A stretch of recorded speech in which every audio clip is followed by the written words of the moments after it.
Transformers, more than meets the eye. Autobots wage their battle to destroy the evil forces of the...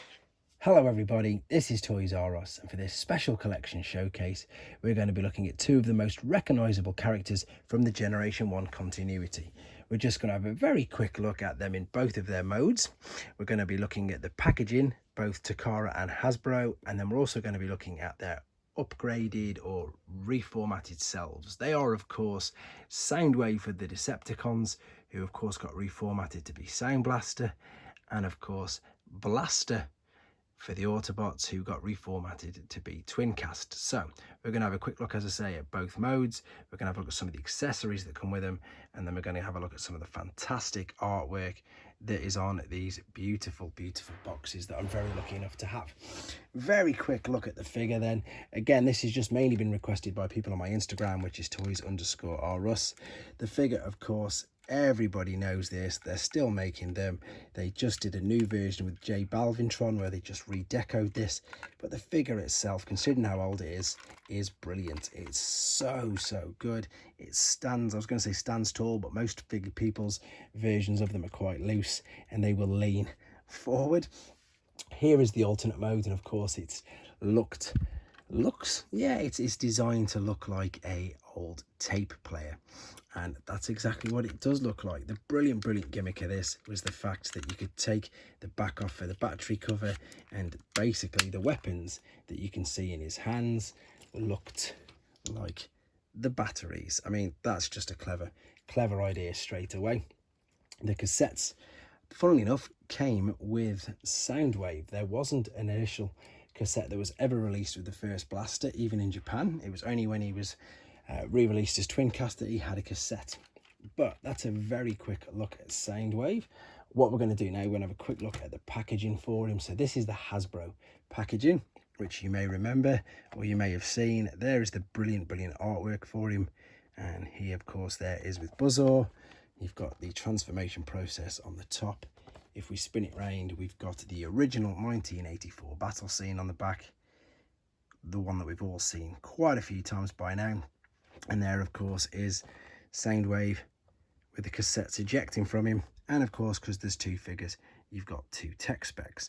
Now I suppose the only thing here that's quite strange is that the Soundwave box is bigger than, sorry, the Japanese Takara Soundwave box is bigger than the Hasbro. Now usually all the Takara boxes are much smaller, but this one goes the full hog, goes all the way, just to basically make you believe that it is a Walkman. So the accessories that come with the Japanese, and you'll also notice it doesn't come with Buzzsaw. It comes with headphones, a microphone point, everything. So they really were going to town with the fact of trying to get you to believe, of course, which is the whole purpose of Transformers, they're in disguise, that this was indeed a Walkman. And it was obviously released, I think, under the Microman line before it was Transformers. But again, brilliant artwork. Let's see if the battle scene's any different. It isn't. But again, you've got two different tech specs because you've got them there as well. Right, so moving over to Blaster then. Let's have a quick look at him. He's so much bigger than Soundwave. If I was to stand him next to him, you can see just how much bigger he is there. Again, very simple basic transformation. Cassette there. As I said, it was strange that when he was released initially by Hasbro, he had no cassettes with him at all, and the proof for that is with the box here. But there's the brilliant artwork there on Blaster, transformation process on the top, and of course, because this was afterwards, this is the 1985 artwork. We've got the infamous red tracks there, we've got the Dinobots, Jetfire and Shockwave coming in at the top. But again, as you can see, just the one tech spec, only the one bot released. The alternate mode again is designed to look like a tape player, even though it's a mini ghetto blaster as well, isn't it? It's brilliant, this one is. Really like it. Again, much bigger than Soundwave, but both amazing in their own right. Let's have a quick look at the Japanese version. You can see here again, it's much smaller, and what they did was, rather than have the bubbles they had polystyrene inserts, and this was a lot of the case for pretty much all of the figures. They had polystyrene inserts, and in my opinion it just meant that you could store, protect and look after them much longer. Let's have a look at the battle scene on the back of this, and again, oh, it's my favorite. It's amazing. Look at it.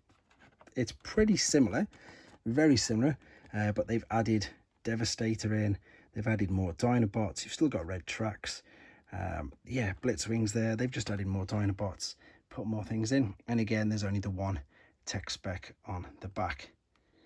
Lovely. All right, so very briefly, again, if you want more detail on these, I've done individual videos on all of these, because the next two, I don't want to go into too much detail and confuse people, but in Japan they continued with the cartoon. So where Sunbow ended in Japan, they continued, and they actually had their own season called Headmasters, which aired in 1987. And basically, of course, Blaster and Soundwave had a fight to the death, and they both lost, and they were reformatted. Soundwave was reformatted as Soundblaster.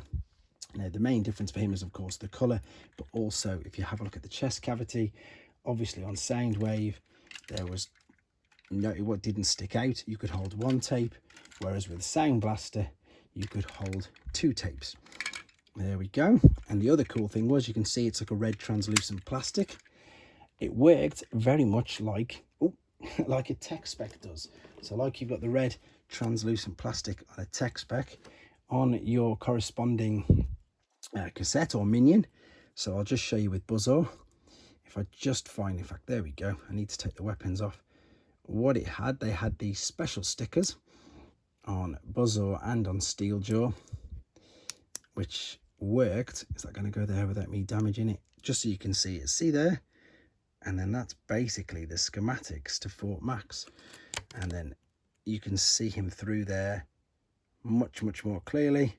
And of course, that's exactly what it would look like in the chest. So that was the lovely little touch that they added to that. So not only could he hold an extra tape in, they added the fact that he had a bit of a translucent chest, and you could see that on it. So the box is this. So we've got the updated artwork.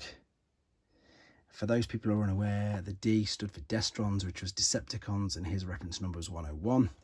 And again, 1987, so we've got the Headmasters battle scene on the background.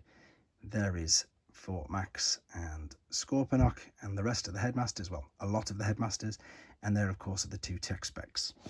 Moving over to Twincast, again, updated, but just a bigger chest cavity. So let's see if I can get which button it is without breaking it. Oh, no, I'm not going to risk that. I'm going to leave it as it is, but you can see there, you've got the red translucent plastic.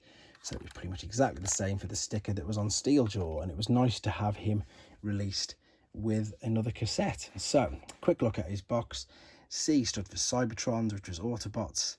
There's his artwork, and we've got Steeljaw jumping out of his chest. And that means, of course, on the back, same battle scene.